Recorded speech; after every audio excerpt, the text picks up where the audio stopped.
Other People's Money by Louis Brandeis. Chapter 9. The Failure of Banker Management. There is not one moral, but many, to be drawn from the decline of the New Haven and the fall of Mellon. That history offers texts for many sermons. It illustrates the evils of monopoly, the curse of bigness, the futility of lying, and the pitfalls of law breaking. But perhaps the most impressive lesson that it should teach to investors is the failure of banker management. Banker Control. For years J.P. Morgan & Company were the fiscal agents of the New Haven. For years Mr. Morgan was the director of the company. He gave to that property probably closer personal attention than to any other of his many interests. Stockholders' meetings are rarely interesting or important, and few indeed must have been the occasions when Mr. Morgan attended any stockholders' meeting of other companies in which he was a director. But it was his habit, when in America, to be present at meetings of the New Haven. In 1907, when the policy of monopolistic expansion was first challenged, and again in the meeting of 1909, after Massachusetts had unwisely accorded its sanction to the Boston and Maine merger, Mr. Morgan himself moved the large increases of stock which were unanimously voted. Of course he attended the important directors' meeting. His will was law. President Mellon indicated this in his statement before Interstate Commerce Commissioner Prudy while discussing the New York, Westchester & Boston, the railroad without a terminal in New York, which cost the New Haven $1,500,000 a mile to acquire, and was then costing it, in operating deficits and interest charges, $100,000 a month to run. I am in a very embarrassing position, Mr. Commissioner, regarding the New York, Westchester & Boston. I have never been enthusiastic or at all optimistic of its being a good investment for our company in the present or in the immediate future. But people in whom I had greater confidence than I have in myself thought it was wise and desirable. I yielded my judgment. Indeed, I don't know that it would have made much difference whether I yielded or not." The Banker's Responsibility. Bankers are credited with being a conservative force in the community. The tradition lingers that they are preeminently safe and sane. And yet the most grievous fault of this banker-managed railroad has been its financial recklessness, a fault that has already brought heavy losses to many thousands of small investors throughout New England, for whom bankers are supposed to be natural guardians. In a community where its railroad stocks have for generations been deemed absolutely safe investments, the passing of the New Haven and of the Boston and Maine dividends after an unbroken dividend record of generations comes as a disaster. This disaster is due mainly to enterprises outside the legitimate operations of these railroads, for no railroad company has equaled the New Haven in the quantity and extravagance of its outside enterprises. But it must be remembered that neither the president of the New Haven nor any other railroad manager could engage in such transactions without the sanction of the board of directors. It is the directors, not Mr. Mellon, who should bear the responsibility. Close scrutiny of the transactions discloses no justification. On the contrary, scrutiny serves only to make more clear the gravity of the errors committed. Not merely were recklessly extravagant acquisitions made in mad pursuit of monopoly, but the financial judgment, the financiering itself, was conspicuously bad. To pay for property several times what it is worth, to engage in grossly unwise enterprises, are errors of which no conservative directors should be found guilty. For perhaps the most important function of directors is to test the conclusions and curb by calm counsel the excessive zeal of too ambitious managers. But while we have no right to expect from bankers exceptionally good judgment in ordinary business matters, we do have a right to expect from them prudence, reasonably good financiering, and insistence upon straightforward accounting. And it is just the lack of these qualities in the New Haven management to which the severe criticism of the Interstate Commerce Commission is particularly directed. Commissioner Prudy calls attention to the vast increase of capitalization. During the 9 years beginning July 1, 1903, the capital of the New York, New Haven and Hartford Railroad Company itself increased from $93,000,000 to about $417,000,000, excluding premiums.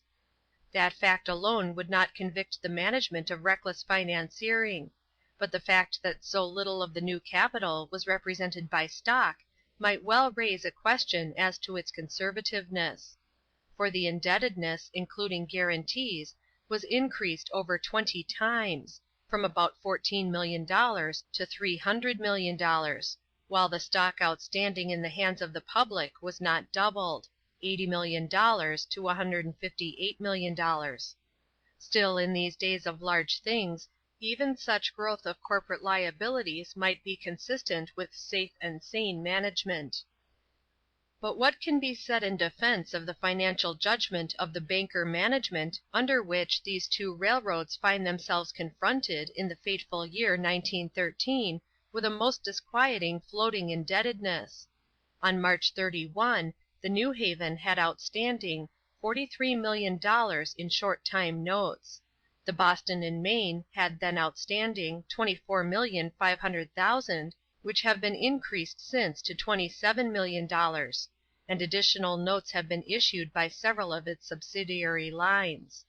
Mainly to meet its share of these loans, the New Haven, which before its great expansion could sell at par 3.5% bonds convertible into stock at $150 a share, was so eager to issue at par $67,500,000 of its 6% 20-year bonds convertible into stock as to agree to pay J.P. Morgan & Company a 2.5% underwriting commission.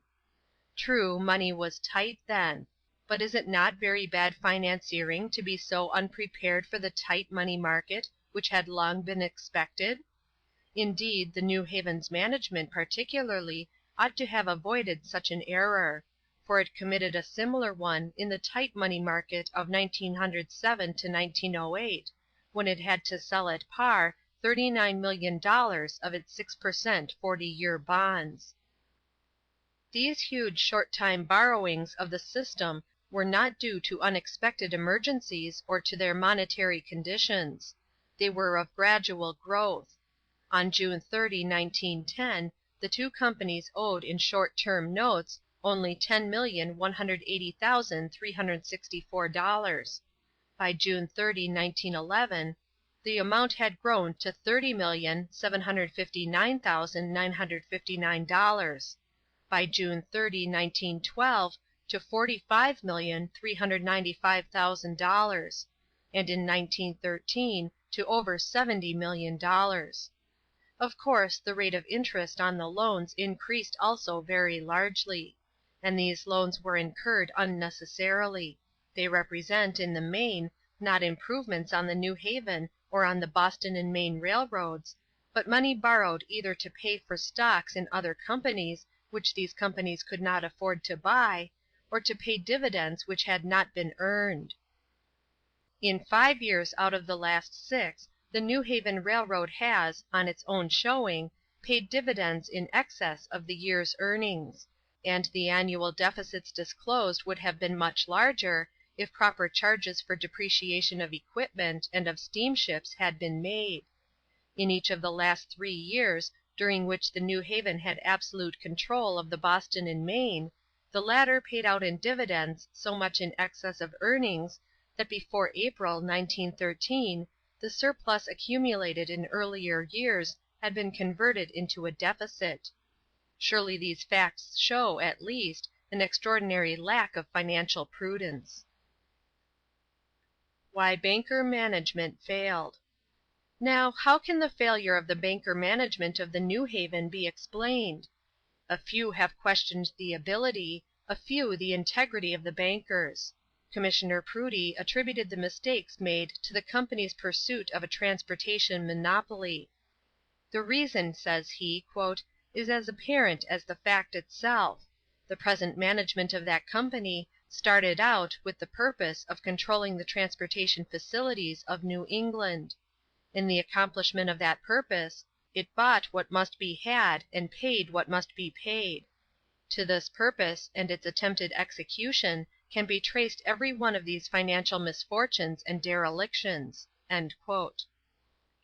But it still remains to find the cause of the bad judgment exercised by the eminent banker management in entering upon and in carrying out the policy of monopoly.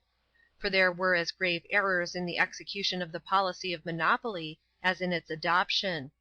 Indeed, it was the aggregation of important errors of detail which compelled first the reduction, then the passing of dividends, and which ultimately impaired the company's credit. The failure of the banker management of the New Haven cannot be explained as the shortcomings of individuals. The failure was not accidental. It was not exceptional. It was the natural result of confusing the functions of banker and businessman. Undivided loyalty. The banker should be detached from the business for which he performs the banking service. This detachment is desirable, in the first place, in order to avoid conflict of interest. The relation of banker directors to corporations which they finance has been a subject of just criticism. Their conflicting interests necessarily prevent single-minded devotion to the corporation. When a banker director of a railroad decides as railroad man that it shall issue securities, and then sells them to himself as banker, fixing the price at which they are to be taken, there is necessarily grave danger that the interests of the railroad may suffer both through issuing of securities which ought not to be issued, and from selling them at a price less favorable to the company than should have been obtained. For it is ordinarily impossible for a banker director to judge impartially between the corporation and himself. Even if he succeeded in being impartial, the relation would not conduce to the best interests of the company. The best bargains are made when buyer and seller are represented by different persons.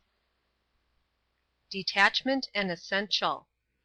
But the objection to banker management does not rest wholly, or perhaps mainly, upon the importance of avoiding divided loyalty. A complete detachment of the banker from the corporation is necessary in order to secure for the railroad the benefit of the clearest financial judgment. For the banker's judgment will be necessarily clouded by participation in the management or by ultimate responsibility for the policy actually pursued. It is outside financial advice which the railroad needs. Long ago it was recognized that "a man who is his own lawyer has a fool for a client." The essential reason for this is that soundness of judgment is easily obscured by self-interest. Similarly, it is not the proper function of the banker to construct, purchase, or operate railroads, or to engage in industrial enterprises.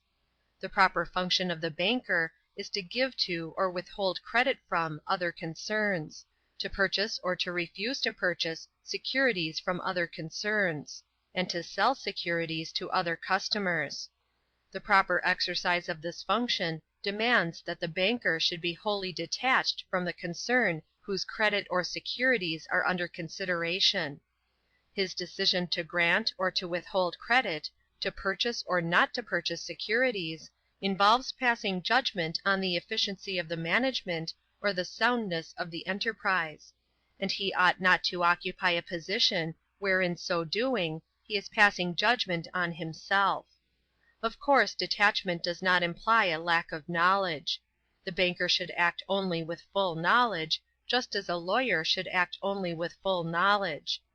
The banker who undertakes to make loans to or purchase securities from a railroad for sale to his other customers ought to have as full knowledge of its affairs as does its legal adviser. But the banker should not be in any sense his own client. He should not, in the capacity of banker, pass judgment upon the wisdom of his own plans or acts as railroad man.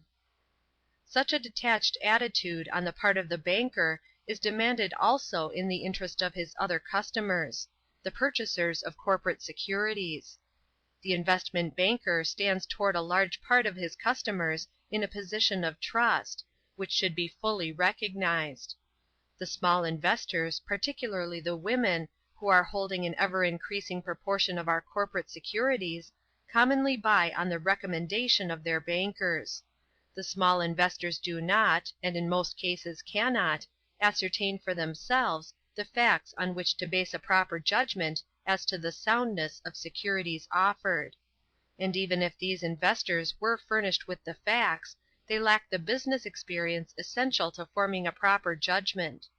Such investors need and are entitled to have the banker's advice, and obviously their unbiased advice. And the advice cannot be unbiased where the banker, as part of the corporation's management, has participated in the creation of the securities which are the subject of sale to the investor.